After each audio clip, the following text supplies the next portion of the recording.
Bienvenidos sean una vez más a Criterio Psicológico, un canal donde puedes encontrar información y temas relacionados con psicología en sus enfoques. A partir de hoy se dará inicio a una serie de nuevos videos sobre psicología evolutiva. Para esto, se tendrá como apoyo el libro de Desarrollo Humano de Dayan Papalia, edición 12. Dicho lo anterior, en este video encontrarás los capítulos 1, 2 y 3. Recuerda que si deseas ampliar la información aquí mencionada, puedes recurrir directamente al libro. Y bueno, sin más preámbulos, empecemos. Capítulo 1. Estudio del desarrollo humano. Desarrollo humano, un campo de evolución permanente. El campo del desarrollo humano se centra en el estudio científico de los procesos de cambio y estabilidad durante el ciclo de la vida humana. Por tanto, se examinan cuáles características permanecen estables o cambian desde la concepción hasta la madurez. Estudio del ciclo vital. Los científicos han constatado que el desarrollo humano dura toda la vida, al cual se le conoce como desarrollo del ciclo vital. Las investigaciones han proporcionado información valiosa sobre el desarrollo a largo plazo. Algunos ejemplos son los estudios de Stanford sobre niños dotados, los estudios de Berkeley sobre crecimiento y orientación, así como los estudios de Oakland sobre el crecimiento adolescente. Se debe resaltar que el enfoque del desarrollo del ciclo vital de Paul B. Baltes brindó un marco teórico general para el estudio del desarrollo del ciclo vital. El desarrollo humano en la actualidad. Desde que el campo del desarrollo humano se inició como una disciplina científica, incluyó elementos que permitieron a los investigadores realizar una descripción, explicación, predicción e intervención del desarrollo humano. Por ejemplo, en los niños buscan describir cuándo estos dicen su primera palabra, de igual forma, explicar cómo adquieren el lenguaje, para así predecir si habrá problemas futuros en la producción de este y por último, llegar a intervenir a los niños con dificultades por medio de terapia. Es necesario mencionar que en el estudio del desarrollo humano intervienen diferentes disciplinas como la psicología, psiquiatría, sociología, antropología, biología, genética, ciencias de la familia, educación, historia y medicina. Estudio del desarrollo humano. Conceptos básicos. Ámbitos del desarrollo.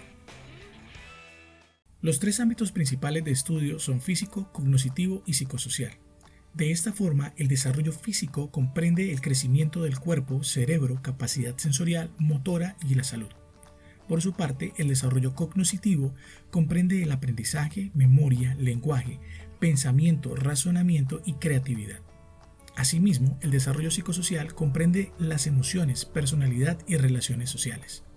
El abordaje de estos ámbitos se realiza de forma separada. Sin embargo, los tres se encuentran interrelacionados y en realidad se tratan como un proceso unificado. Las investigaciones señalan que, si se altera un tipo de desarrollo, se afectarán de igual manera los otros dos. Etapas del ciclo vital. El ciclo vital es un constructo social, es decir, una invención de la cultura o sociedad en particular. Se concluye que no hay un momento objetivo que permita definir cuándo un niño se hace adulto o cuándo un joven se convierte en viejo. Sin embargo, en el estudio de este libro se adoptan 8 etapas que generalmente se aceptan en sociedades industriales occidentales. Las divisiones de estas etapas son aproximadas y en algunos casos arbitrarias. Asimismo, no hay indicadores bien definidos que marquen el cambio de una etapa a otra. Las etapas son: etapa prenatal va de la concepción al nacimiento. La etapa de la infancia va del nacimiento a los 3 años. Etapa de la niñez temprana va de los 3 a los 6 años. Etapa de la niñez media va de los 6 a los 11 años, la etapa de la adolescencia va de los 11 a los 20 años, la etapa de la adultez temprana va de los 20 a los 40 años, la etapa de la adultez media va de los 40 a los 65 años y la etapa de la adultez tardía va de 65 años en adelante. Influencias en el desarrollo. Herencia, medio ambiente y maduración. Se consideran fundamentalmente la herencia como aquellas características o rasgos adquiridos de los progenitores. Asimismo, el medio ambiente como todas aquellas influencias que son fruto de la experiencia y del mundo social, la cultura, la raza o la posición socioeconómica. Otra se considera la maduración del organismo y el cerebro, acogiendo los cambios físicos y patrones conductuales. Contextos del desarrollo. Los seres humanos somos seres sociales. Para los infantes, el contexto social inmediato es la familia, la cual está inmersa en influencias sociales mayores. La familia nuclear se define como una unidad doméstica formada por padres e hijos, sean biológicos o adoptados. Por su parte, la familia extendida se entiende como una red multigeneracional de familiares como abuelos, tíos, primos y familiares más distantes. La posición socioeconómica y vecindario se refiere a los ingresos familiares, niveles educativos y ocupaciones de los adultos. De igual forma, la posición socioeconómica se relaciona con procesos de desarrollo como las interacciones verbales y con los resultados del desarrollo como la salud y el rendimiento cognitivo. Dentro de este contexto del desarrollo, se considera a la pobreza perjudicial para el bienestar físico, cognitivo y psicosocial de la familia, así como un factor de riesgo que aumenta la probabilidad de un desarrollo negativo. El vecindario donde viven los niños puede generar afectación, si este es un barrio pobre, pues disminuye las posibilidades de contar con un apoyo social solvente. Aún así, el desarrollo puede ser positivo ante situaciones adversas. La riqueza no garantiza ser un factor protector que mejore las relaciones familiares y la pobreza no implica falta de comunicación entre padres e hijos. Cultura, raza y etnia. Cultura es definida como la forma de vida total de una sociedad o grupo, con sus costumbres, leyes, valores, herramientas de arte y asimismo las conductas y actitudes que son compartidas a los miembros del grupo social. En el caso de la etnia, el grupo está unido por su raza, ancestros, religión, idioma u origen nacional que las distingue y les da un sentimiento de unidad común. Los sistemas culturales y étnicos intervienen en el desarrollo ya que ejercen influencia sobre el hogar, recursos socioeconómicos, comportamiento y relación de sus miembros. Antes, el contexto histórico tenía poca atención para los científicos del desarrollo. Sin embargo, luego de estudios longitudinales, desde la niñez a la edad adulta, se logró determinar que ciertas experiencias ligadas al tiempo y al lugar repercutían sobre el curso y la vida de las personas. Influencias normativas y no normativas. Las influencias normativas de carácter biológico y medioambiental afectan de manera semejante a muchas personas de una sociedad. Se distinguen dentro de estas normativas de la edad eventos biológicos predecibles, por ejemplo, como la pubertad y la menopausia. Por su parte, las influencias históricas refieren eventos significativos del entorno, por ejemplo, como la Gran Depresión o la Segunda Guerra Mundial, y que forman conductas y actitudes en las personas. En cuanto a las influencias no normativas, son aquellos sucesos inusuales que tienen efecto sobre la vida de una persona, porque afectan de manera inesperada su vida y puede impactar negativamente o positivamente. Por ejemplo, la muerte de un padre cuando su hijo es pequeño o un evento tan atípico como ganarse la lotería. En conjunto, estas influencias contribuyen a la complejidad del desarrollo humano. Momento de las influencias. Periodos sensibles o críticos. Se considera un periodo crítico o un momento específico en el que un evento o la ausencia del mismo tiene un efecto concreto en el desarrollo. Por ejemplo, si una mujer es sometida a rayos X, fármacos o contrae determinada enfermedad durante el embarazo, es posible que el feto se vea afectado. No obstante, el término periodo crítico es polémico y tras encontrar que aspectos del desarrollo como el ámbito físico muestran plasticidad, es decir, un rango de modificabilidad, se considera conveniente llamarlos periodos sensibles, ya que una persona en desarrollo responde en particular a ciertas experiencias. Para dar claridad a esto, una investigación encontró que los niños que eran sumamente reactivos cuando enfrentaban eventos medioambientales estresantes como conflictos familiares mostraban respuestas negativas como agresión y conducta problemática. Sin embargo, ante niveles bajos de adversidad familiar mostraban perfiles más adaptables que otros niños, es decir, eran más prosociales y participaban más en la escuela. Por otra parte, otro estudio sobre el lenguaje demostró que es posible que haya un periodo para la adquisición del lenguaje. Se considera que este termina sobre la etapa de la pubertad. Esto sugiere que en algunos casos el cerebro puede cesar su capacidad de aprendizaje del lenguaje alcanzando su maduración. Sin embargo, el estudio también recuerda que ante la dificultad del aprendizaje el cerebro activa otro tipo de zonas para continuar con dicho aprendizaje. El enfoque del desarrollo del ciclo vital de Paul B. Baltes. Se considera que estos 7 principios fundamentales sirven de marco teórico para el estudio del desarrollo del ciclo vital. Estos son: 1. El desarrollo dura toda la vida. Cada etapa tiene su influencia sobre la siguiente, con características únicas de gran importancia. 2. El desarrollo es multidimensional. Interactúan las dimensiones biológicas, psicológicas y sociales a distintos ritmos. 3. El desarrollo es multidireccional. Cuando una persona avanza en un área puede perder en otra. Por ejemplo, los adolescentes refuerzan su capacidad física pero pierden facilidad de aprender un nuevo idioma. 4. La influencia relativa de la biología y la cultura cambia durante el ciclo vital. Con los años se pierden capacidades biológicas como la agudeza de los sentidos y la coordinación muscular, pero las bases culturales como la educación y las relaciones compensan dicho deterioro. 5. El desarrollo implica modificar la distribución de los recursos. Los recursos de tiempo, energía, talento, dinero y apoyo social pueden invertirse para el crecimiento, al mejorar una habilidad, para mantenimiento o recuperación de una habilidad, o para detener la pérdida cuando no es posible recuperar una habilidad. 6. El desarrollo muestra la plasticidad. Capacidades como la memoria, la fuerza y la resistencia mejoran con el entrenamiento y la práctica. Sin embargo, en la niñez la plasticidad tiene límites que depende de la influencia que se ejerza sobre el desarrollo. 7. El contexto histórico y cultural influye en el desarrollo. Los seres humanos son influidos no solo por las circunstancias o condiciones del contexto, también median en el contexto histórico y cultural. Capítulo 2. Teoría e investigación. Cuestiones teóricas básicas. Para iniciar este capítulo se hacen dos distinciones conceptuales. La teoría se define como un conjunto coherente de conceptos relacionados lógicamente para organizar, explicar y predecir datos. Por su parte, la hipótesis se define como explicaciones posibles de fenómenos mediante las cuales se predicen los resultados de una investigación. Estos términos son necesarios para entender que las investigaciones se basan en premisas que resultan ciertas o no, conforme a los resultados obtenidos, validando así las hipótesis o incluso las mismas teorías.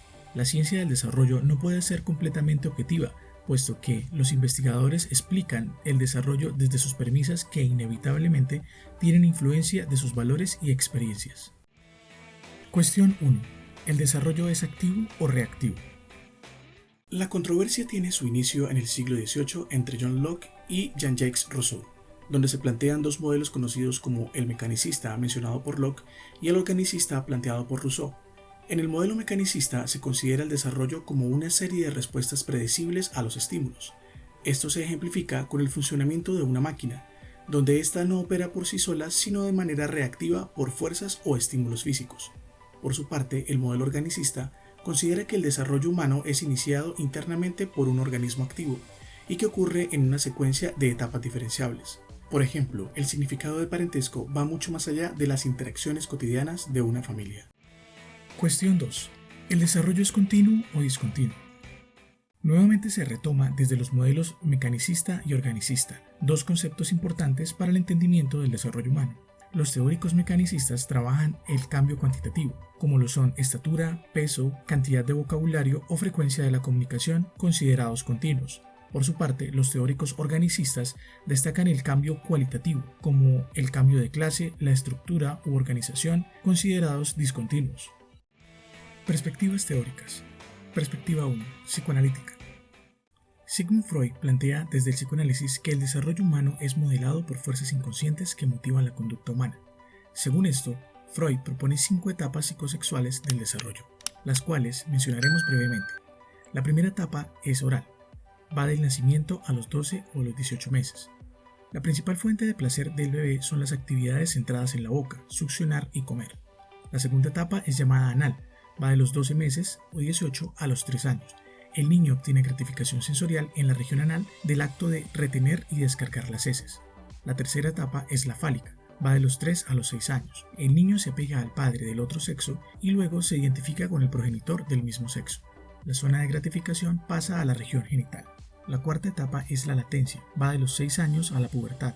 Es la época de calma relativa entre las etapas más agitadas. La quinta etapa es la genital y va de la pubertad a la adultez. Retorna a los impulsos sexuales de la etapa fálica, los cuales se canalizan a la sexualidad madura adulta.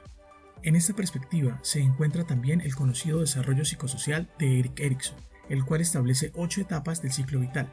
La primera es confianza versus desconfianza. Va desde el nacimiento hasta los 2 años.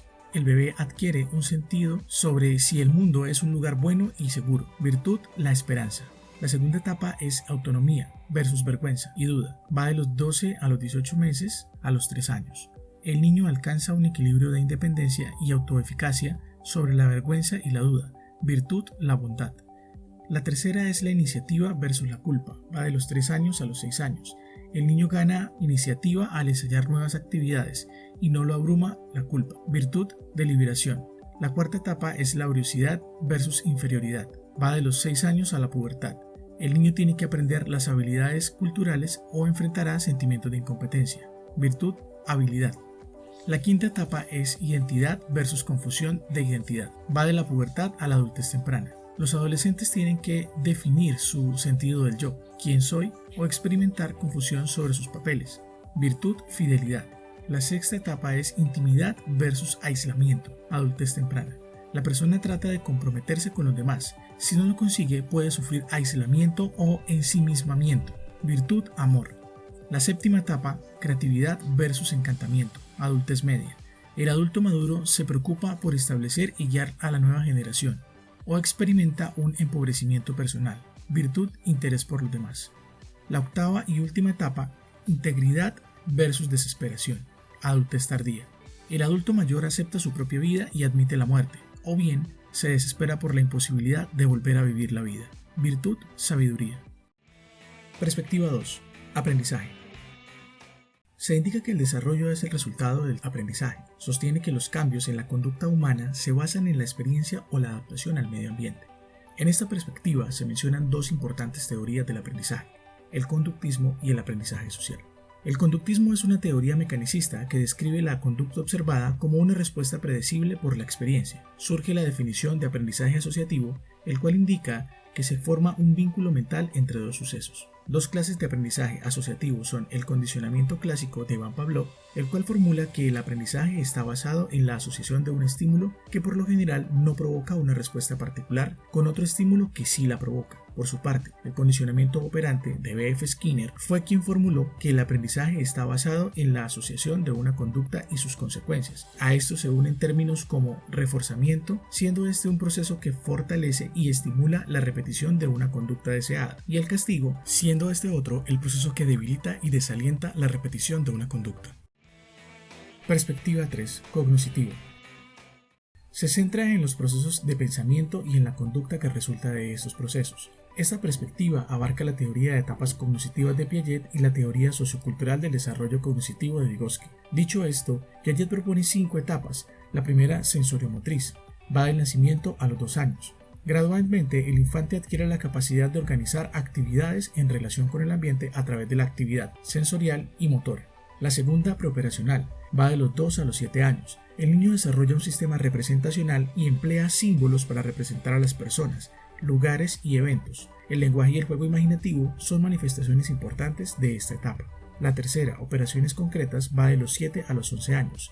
El niño puede resolver problemas de manera lógica centrándose en el aquí y el ahora, pero no puede pensar de manera abstracta. La cuarta, operaciones formales, va de los 11 años a la adultez. La persona puede pensar de manera abstracta, manejar situaciones hipotéticas y pensar en posibles soluciones. Otros términos importantes dentro del desarrollo cognitivo de Piaget son la organización, siendo esta la tendencia a crear categorías o sistemas de conocimiento. Por ejemplo, pájaros, cuando se observan características en común de los individuos de una categoría, como lo son gorriones, cardenales y canarios. Asimismo, el término esquema se refiere a modos de organizar la información, es decir, de designar patrones organizados de pensamiento y conducta para situaciones particulares. Asimismo, el término adaptación se refiere al manejo de nueva información con base a la que ya se sabe, la cual se alcanza mediante dos procesos: la asimilación, con la cual se designa incorporación de una nueva información en una estructura cognitiva anterior, y la acomodación, que consiste en el ajuste de la estructura cognitiva para incorporar nueva información. Por último,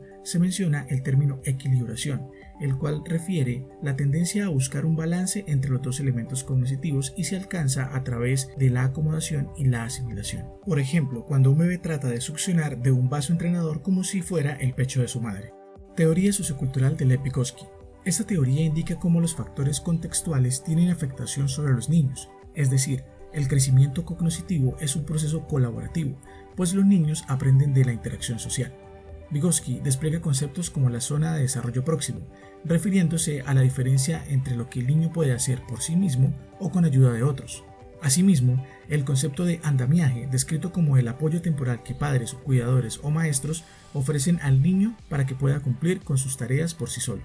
Encontramos también el enfoque del procesamiento de la información, el cual busca explicar el desarrollo cognitivo mediante la observación y el análisis de procesos mentales, como lo son atención, memoria, estrategias de planificación, toma de decisiones y fijación de metas. Perspectiva 4. Contextual. La perspectiva contextual considera que el individuo es inseparable del contexto social, Conforme a esto, surge a manos de Uri Bronfenbrenner la teoría bioecológica, en la cual existen 5 niveles de influencia ambiental y van desde el más íntimo al más amplio, y son microsistema, mesosistema, exosistema, macrosistema y cronosistema.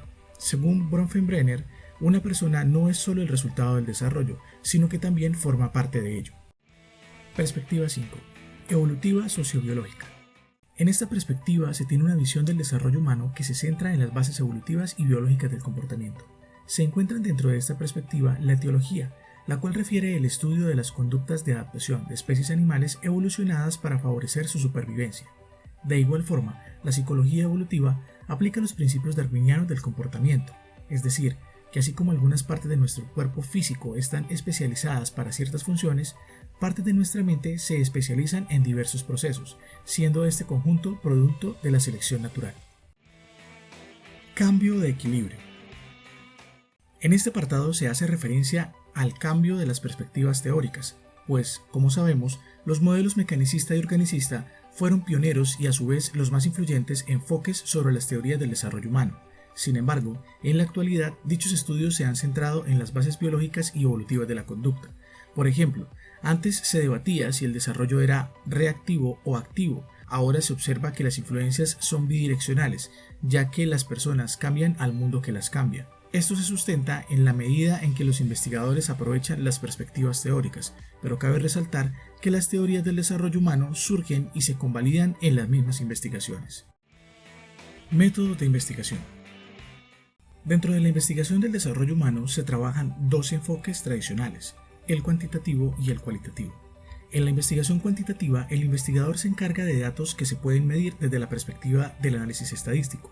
Por su parte, la investigación cualitativa se centra en la información sobre las experiencias subjetivas, sentimientos o ideas. Existen otros términos correspondientes a los enfoques de investigación mencionados. Sin embargo, para avanzar en la psicología evolutiva, debemos dejar por el momento este tema.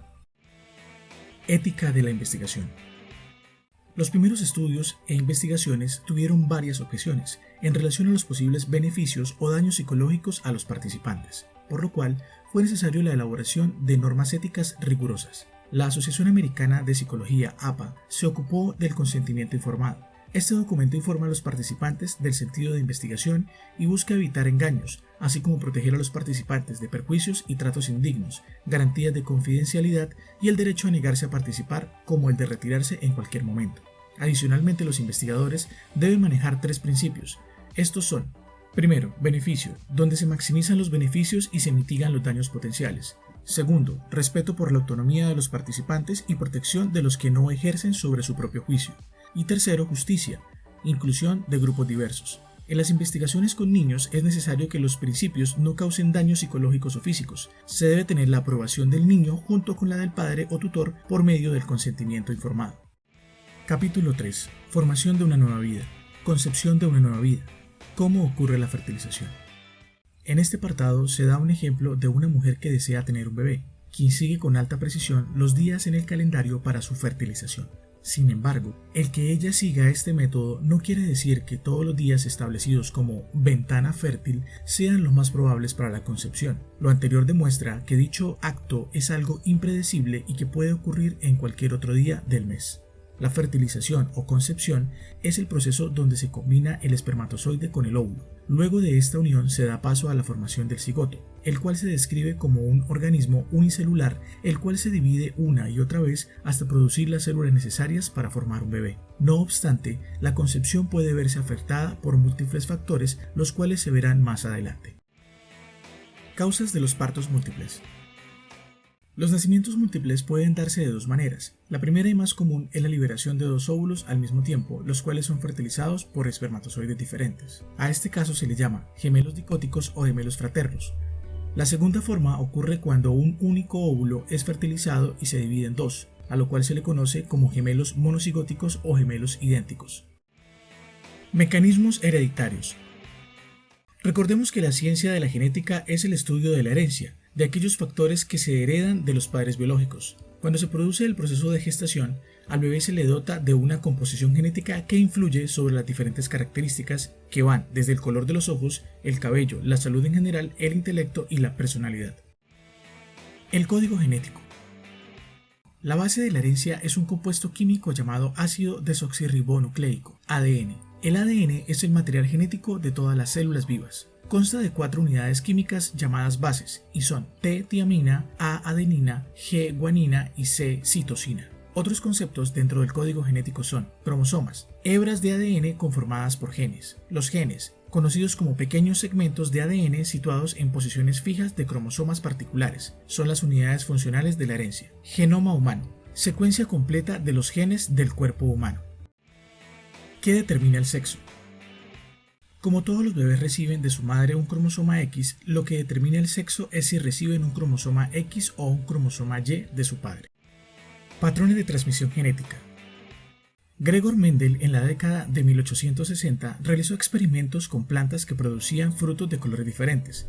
Cuando cruzó una planta de fruto amarillo con otra planta de fruto de color verde, pudo evidenciar del cruce que los frutos seguían siendo amarillos, por lo cual determinó que las plantas de frutos amarillos dominaban sobre los recesivos que eran los verdes. Herencia dominante y recesiva. Veremos los siguientes términos. Herencia dominante, patrón de herencia en el que cuando un niño recibe alelos diferentes, solo se expresa el dominante. Herencia recesiva, patrón de herencia en el que un niño recibe alelos recesivos idénticos, pero se expresa un rasgo que no es el dominante. Herencia poligenética, patrón de herencia en el que varios genes de diferentes lugares de los cromosomas influyen en un rasgo complejo. Mutaciones, alteraciones permanentes de los genes o cromosomas que pueden producir rasgos perjudiciales. Genotipos y fenotipos, transmisión multifactorial. Dentro de este encontramos 3 tipos. El fenotipo es un rasgo observable de una persona, por ejemplo, los hoyuelos de la cara. El genotipo, por su parte, es la composición genética de una persona que contiene características expresadas y no expresadas. Por su parte, la transmisión multifactorial es una combinación de factores genéticos y ambientales que produce ciertos rasgos complejos. Ejemplo, si un joven heredó talento para la música y si toma clases y practica, podrá ser un gran músico. Si sus amigos influyen en él, este se inclinará por algún género musical como el popular o el rock. En cambio, si no practica, no es alentado por su familia o no tiene un instrumento musical, es posible que no exprese su genotipo de destreza musical. Epigénesis. Influencia medioambiental en la expresión genética. La epigénesis es el mecanismo que activa o desactiva los genes y determina las funciones celulares. En otras palabras, el ambiente puede influir en cuándo y qué genes se activan y se desactivan. Los cambios epigenéticos pueden ocurrir durante toda la vida como reacción a factores ambientales, como la nutrición, el tabaquismo, los hábitos del sueño, el estrés y la actividad física. Anomalías genéticas y cromosómicas. Aunque algunos defectos congénitos y trastornos del nacimiento son raros, algunos de estos afectan en gran parte a la población infantil. Algunos de los defectos congénitos son deficiencia alfa-1 antripsina. La deficiencia de la enzima puede provocar cirrosis hepática en la primera infancia y enfisema y enfermedad pulmonar degenerativa a la mitad de la vida. Otra de estas es la fibrosis quística, producción excesiva de moco que se acumula en los pulmones y conducto digestivo. Los niños no crecen normalmente y no suelen vivir más de 30 años. Es el efecto congénito mortal que más heredan los blancos. Hemofilia. Hemorragia excesiva que aqueja a hombres. En su forma más grave provoca artritis incapacitante en la adultez. Espina bífida. Canal espinal sin cerrar completamente, lo que produce debilidad muscular o parálisis y pérdida del control de los esfínteres. Se acompaña a menudo de hidrocefalia, una acumulación de líquido raquídeo en el cerebro, lo cual produce retraso mental. Conforme a la herencia genética, los niños y las niñas tienen las mismas posibilidades para heredar el 50% de genes normales o anormales. Defectos por herencia dominante o recesiva. En muchas ocasiones, los genes normales dominan sobre los que portan rasgos anormales, pero esto puede invertirse. Por ejemplo, cuando uno de los progenitores tiene un gen anormal dominante y uno normal recesivo y el otro padre tiene 2 genes normales recesivos, cada hijo tiene la probabilidad del 50% de heredar el gen anormal dominante. Por otra parte, el concepto de dominancia incompleta refiere a los niños que poseen 2 alelos diferentes, uno anormal y otro normal. En estos casos, los trastornos pueden manifestarse de forma diferente. Defecto de la herencia ligada al sexo. Es la herencia en la que ciertas características transmitidas en el cromosoma X que se recibe de la madre se transmite de manera diferente a un hijo que a una hija. Algunas de las anomalías tienen los siguientes patrones y características. En los casos de XYY, el hombre de estatura elevada tiene una tendencia al coeficiente intelectual bajo, especialmente en el área verbal. En los casos de XXX, una mujer de aspecto normal presenta irregularidades menstruales, trastornos del aprendizaje, retraso mental, entre otras. De acuerdo con lo anterior, el daltonismo y la hemofilia son condiciones ligadas al sexo. Anomalías cromosómicas. Estas ocurren por errores en la división celular, haciendo que sobre o falte un cromosoma. Por ejemplo, el síndrome de Klinefelter es causado por un cromosoma sexual femenino adicional, indicado por el patrón XXY. El síndrome de Down es una anomalía cromosómica que puede presentarse con retraso mental moderado a grave y con signos físicos como pliegue caído de la piel en la comisura interna de los ojos, también conocido como ojos rasgados. Asesoría y pruebas genéticas.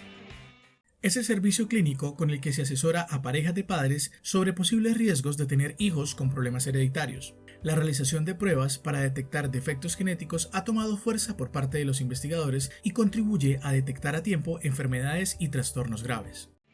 Naturaleza y crianza. Influencias de la herencia y el medio ambiente. El estudio de la herencia y el medio ambiente. El método para estudiar la herencia y el medio ambiente es cuantitativo, para buscar cuánto influyen la herencia y el medio ambiente en rasgos particulares. De eso se encarga lo que se conoce como genética de la conducta. Medición de la heredabilidad. Este concepto es un cálculo estadístico del aporte que hace la herencia a los rasgos complejos dentro de una población determinada. La heredabilidad se expresa como un número que va de 0.0 a 1.0. Si mayor es el número, mayor será la heredabilidad de un rasgo. No obstante, esta misma no se mide directamente. Por tanto, los investigadores se apoyan en los estudios correlacionales de familia, adopción y gemelos. ¿Cómo interactúan la herencia y el medio ambiente? Los científicos del desarrollo consideran que el método cuantitativo es muy simplista, por lo cual piensan que los genes y la experiencia operan de manera directa en un organismo y entienden que estos son parte de un sistema de desarrollo. Algunas de las formas en que interactúan la herencia y la experiencia son: rango de reacción. Se refiere a las posibles expresiones de un rasgo hereditario. Por ejemplo, la talla depende en gran medida de los procesos biológicos regulados genéticamente. Canalización. Se refiere a una limitación que tienen algunos rasgos para expresar ciertas características heredadas. Por ejemplo, características como el color de ojos están programadas con tanta fuerza por los genes que se dice que están canalizadas.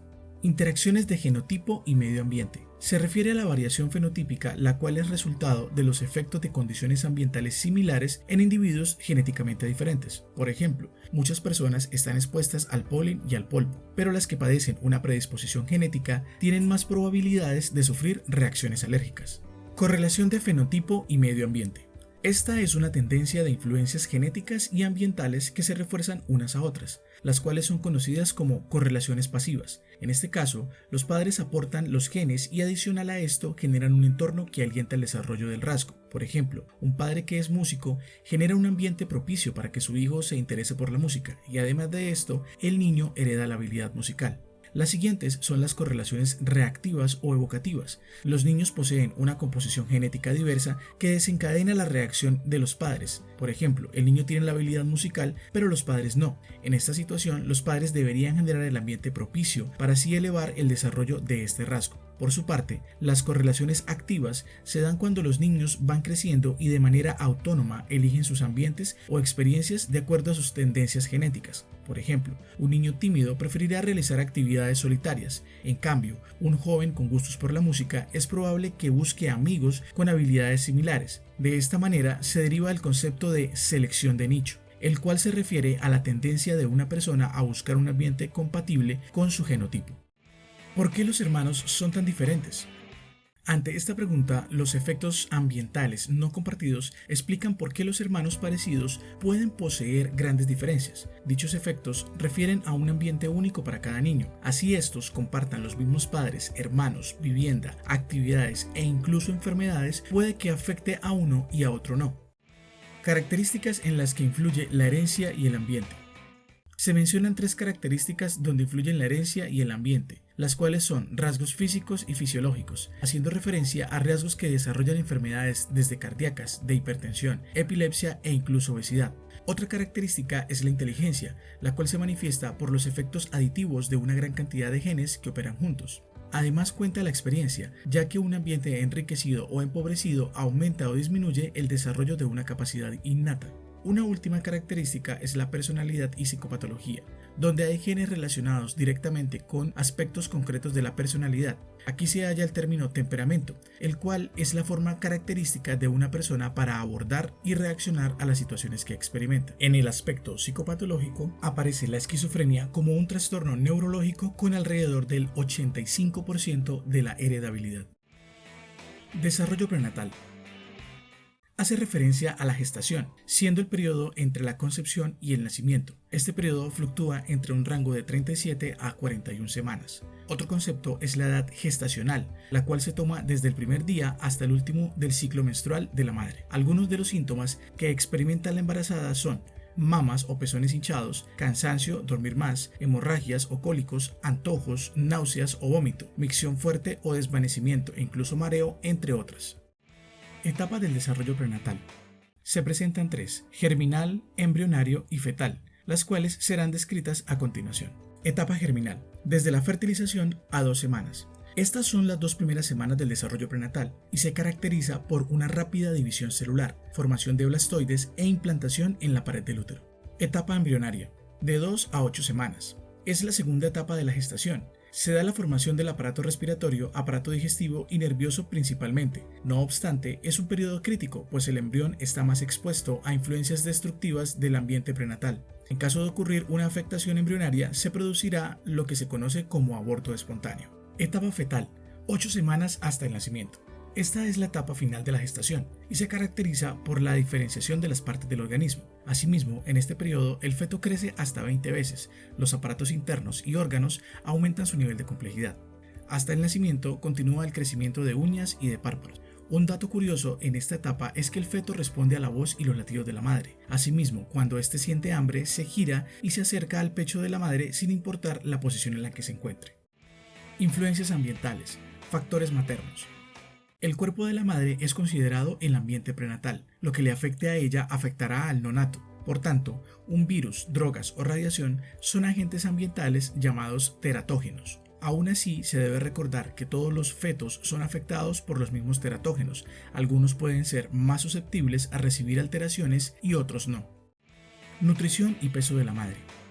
Es necesario que las embarazadas consuman entre 300 y 500 calorías adicionales al día. Las mujeres de complexión normal que logran aumentar de 8 a 20 kilos tienen menos probabilidades de presentar complicaciones en el parto. Sin embargo, se debe recalcar que ganar o perder peso en exceso puede representar un riesgo para el bebé, pues se desarrollan problemas de retraso o defectos congénitos al nacer. Por otra parte, es muy importante lo que come la madre. De esta forma se recomienda incluir en sus dietas el consumo de alimentos con DHA y ácido fólico. Desnutrición. La desnutrición puede tener efectos dañinos a largo plazo. Algunos de los efectos pueden desencadenar en los bebés o niños problemas óseos, poco peso, circunferencia craneal pequeña e incluso anemia o esquizofrenia. Actividad física y trabajo extenuante. Se considera que es bueno para la embarazada cierta cantidad de actividad física regular. Así se impide el estreñimiento, mejora la respiración, el tono muscular y la elasticidad de la piel, lo cual permitirá un parto más seguro. No obstante, trabajar puede representar un riesgo para el embarazo, principalmente cuando las condiciones son extenuantes, generan fatiga y se suman a largas horas de trabajo. Es importante realizar ejercicio moderado sin presionarse y terminarlo de manera gradual y no de manera abrupta. Consumo de drogas. Las drogas pueden cruzar fácilmente el útero y tienen un efecto directo sobre el feto, sobre todo durante los primeros meses de gestación. A continuación se mencionan algunos de los efectos de los medicamentos, así como el alcohol, de la nicotina, la cafeína y drogas como la marihuana, la cocaína y la metanfetamina. En los medicamentos encontramos que la talidomida causa atrofia o falta de extremidades, deformidades faciales graves y órganos defectuosos. También la tetraciclina, barbitúricos, opiácidos, metotrexato, entre otros depresores del sistema nervioso y hormonas. El naproxeno e ibuprofeno asociados a defectos de nacimiento. Se incluyen también antipsicóticos y algunos antibióticos en esta lista. Por tal motivo, las asociaciones de diferentes países recomiendan no consumir medicamentos sin previa revisión médica. Por su parte, en el alcohol se puede causar retraso mental y defectos de nacimiento al consumo de este. El síndrome de alcoholismo fetal se caracteriza por el retraso del crecimiento, malformaciones del rostro y cuerpo, además de trastornos del sistema nervioso central. Incluso si la cantidad de alcohol ingerida es pequeña, es perjudicial y a mayor consumo, mayores serán las afectaciones. Algunos problemas relacionados a este síndrome son menor reacción a estímulos, tiempos de reacción lentos, menor agudeza visual, retraso, problemas de conducta, aprendizaje e hiperactividad. En el caso de la nicotina, fumar puede aumentar las probabilidades de tener bebés con bajo peso. Otros problemas relacionados a fumar en el embarazo son aumento del riesgo del aborto, retraso del nacimiento, muerte del feto, microcefalia, trastorno de hipercinesia, además de problemas respiratorios, neurológicos, cognitivos y conductuales a largo plazo. En el caso de la cafeína, aunque a la fecha los estudios son contradictorios, pues algunas mujeres con bajos consumos de cafeína no muestran ningún tipo de afectación en la salud del feto, en otros estudios, tomar 2 o más tazas de café al día aumenta el riesgo de aborto. Marihuana, cocaína y metanfetaminas. Se ha considerado que el consumo excesivo de marihuana en el embarazo puede causar defectos congénitos, bajo peso al nacer, síntomas de abstinencia como el llanto y temblores, trastornos de atención, aprendizaje, impulsividad, dificultades para ejercitar habilidades visuales y perceptivas. Por otra parte, el consumo de cocaína en el embarazo puede ocasionar aborto espontáneo, crecimiento demorado, trabajo de parto prematuro, bajo peso al nacer, microcefalia, defectos congénitos, síndrome agudo de abstinencia y trastorno del sueño. En el caso del consumo de las metanfetaminas, llega a producir retrasos en el crecimiento, daños cerebrales en áreas implicadas con el aprendizaje, la memoria y el control. Así, se halla menos materia gris en el cerebro, lo que genera demoras en el desarrollo. Enfermedades de la madre. Se debe prevenir por parte de los progenitores infecciones como resfriados comunes, gripe, infecciones de vías urinarias o vaginales, así como enfermedades de transmisión sexual. En el caso del VIH, se debe tratar de inmediato, ya que puede contagiar al feto por transmisión perinatal, es decir, que el virus ingresa al torrente sanguíneo del feto por medio de la placenta, en el trabajo de parto, al nacer o por la leche materna. El contagio por rubeola en la embarazada puede ocasionar sordera y defectos cardíacos en el bebé. De igual forma, el contagio de toxoplasmosis en el segundo o tercer trimestre del embarazo puede causar daño cerebral al feto, deterioro grave de la vista o ceguera, convulsiones, aborto e incluso la muerte infantil. Otros problemas a futuro pueden ser infección de ojos, pérdida del oído y problemas de aprendizaje. En los casos de las madres diabéticas hay más probabilidades de sufrir defectos congénitos. Ansiedad y estrés maternal. La ansiedad no aumenta los riesgos para el embarazo. Ciertamente, si la ansiedad es moderada, puede ser beneficiosa para que la madre estimule la organización del cerebro en el desarrollo. Un estudio encontró que niveles moderados de estrés, positivo y negativo en las madres, mostró signos de desarrollo neurológico acelerado y que dichas ganancias eran duraderas. Sin embargo, el estrés y la ansiedad no controlada proporcionan temperamentos activos e irritables en los recién nacidos. Adicionalmente, el estrés crónico puede generar un parto prematuro por el alto flujo de hormonas del estrés, lo cual debilita el sistema inmune, facilitando la adquisición de enfermedades inflamatorias. Asimismo, el estrés intenso entre la semana 24 a 28 puede ocasionar autismo por la deformación del cerebro en desarrollo. Por su parte, la depresión puede tener efectos negativos en el desarrollo. Estudios demostraron que hijos de madres deprimidas durante el embarazo mostraron conductas violentas y antisociales en la adolescencia. Edad de la madre. A mayor edad de la madre se tiene una posibilidad mayor de aborto del niño. Por ejemplo, los niveles de aborto son mayores al 90% cuando la madre es mayor de 45 años en adelante. Las mujeres de 30 a 36 años tienen mayores posibilidades de sufrir complicaciones por diabetes, hipertensión y hemorragia interna, riesgo de nacimiento prematuro, retraso del crecimiento del feto, defectos congénitos y anomalías cromosomáticas como el síndrome de Down. Las madres adolescentes que tienen hijos prematuros posiblemente sufran de bajo peso, pues el organismo de las jóvenes aún no se ha desarrollado completamente. Estos recién nacidos corren mayor riesgo de morir en el primer mes, de tener discapacidades o problemas de salud. Riesgos del ambiente externo. La contaminación ambiental, productos químicos, radiación, el calor extremo o humedad y otros riesgos ambientales pueden afectar el desarrollo prenatal. La respiración continua de concentraciones elevadas de partículas de combustión aumenta las probabilidades de tener hijos prematuros de bajo peso o con anomalías cromosómicas. Los productos desinfectantes inhalados en altos niveles pueden generar crecimiento fetal lento y peso bajo al nacer. Entre otros riesgos están los insecticidas clorpirifos y diacinón, que atrofian el crecimiento prenatal. La exposición fetal a toxinas ambientales como el plomo, mercurio, dioxina, nicotina y etanol pueden causar un aumento notable del asma, alergias y trastornos autoinmunes, como el lupus en bebés. Otros riesgos se hallan en la exposición a hidrocarburos, agua contaminada, rayos X y radiación. Influencias ambientales, factores paternos. En los hombres también ocurren afectaciones sobre sus espermatozoides cuando estos consumen o están expuestos a marihuana, tabaco, alcohol, radiación, plomo, dietilbestrol, insecticidas y en niveles elevados el ozono.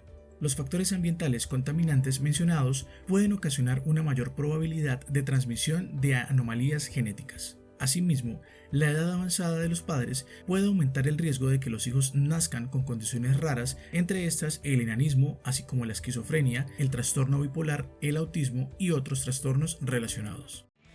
Monitoreo y fomento del desarrollo prenatal. En años anteriores no se contaba con las herramientas, mecanismos o procesos para evaluar el bienestar y el progreso del embarazo. En la actualidad existen diversos instrumentos para intervenir y corregir algunas condiciones anormales. Algunas técnicas de evaluación son las siguientes. Ultrasonido. Permite vigilar el crecimiento, los movimientos, posición, forma del feto, calcular líquido amniótico, edad gestacional y detectar embarazos múltiples, entre otros. Embrioscopia, fetoscopia. Puede orientar las transfusiones sanguíneas fetales y trasplantes de médula ósea. Amniocéntesis. Se pueden detectar trastornos cromosomáticos y ciertos defectos genéticos multifactoriales. Este proceso cuenta con el más del 99% de la exactitud. También sirve para diagnosticar trastornos ligados al sexo. Muestreo de vello corriónico. Diagnóstico temprano de defectos y trastornos de nacimiento. Diagnóstico genético antes de la implantación. Puede evitar la transmisión de defectos o predisposiciones genéticas que se sabe que aquejan a la familia. Un blastocito defectuoso no se implanta en el útero. Muestreo del cordón umbilical, cordonsíntesis o muestreo de sangre fetal. Permite tomar ADN fetal para realizar medidas diagnósticas, incluyendo evaluación de trastornos e infecciones hemáticas y medidas terapéuticas como transfusión de sangre. Pruebas de sangre de la madre. Puede indicar defectos de formación del cerebro o de la médula, anencefalia o espina bífida. También pronostica síndrome de Down y otras anormalidades. Disparidades en el cuidado prenatal. En algunos países el cuidado prenatal está muy difundido y desarrollado. Sin embargo, otros países no cuentan con los mismos criterios. Otra problemática principal se centra sobre todo con los servicios de cuidado prenatal que no están distribuidos de forma equitativa. Aunque el servicio sea extendido, existen grupos étnicos que no acostumbran a recibir dichos cuidados. La mayor preocupación de la disparidad étnica está relacionada con la mortalidad fetal y postnatal, ya que las cifras siguen siendo altas. La necesidad de cuidados antes de la concepción. Algunos de los cuidados que deben darse antes de la concepción son los siguientes: exámenes físicos y recopilación de antecedentes médicos y familiares. Otro es vacunación contra la rubeola y hepatitis. Adicional también, exploración de riesgos de trastornos genéticos y enfermedades infecciosas como las de transmisión sexual. Y finalmente, asesoría para las mujeres que dejen de fumar y beber y mantengan un peso saludable, que tomen suplementos como el ácido fólico. Finalmente, es muy importante el cuidado prenatal y el cuidado de los padres antes del embarazo para así brindar una mejor oportunidad a los niños que llegan al mundo. Con este último apartado hemos finalizado el video, pero antes de terminar queremos contarte que próximamente encontrarás en este canal una serie completa de videos que reúnen por capítulos la información del libro de desarrollo humano de Dayan Papalia. Por último, no olvides dejar tu like, suscribirte a este canal, activar la campanita de notificaciones y compartir esta información con tus amigos y conocidos. Hasta la próxima.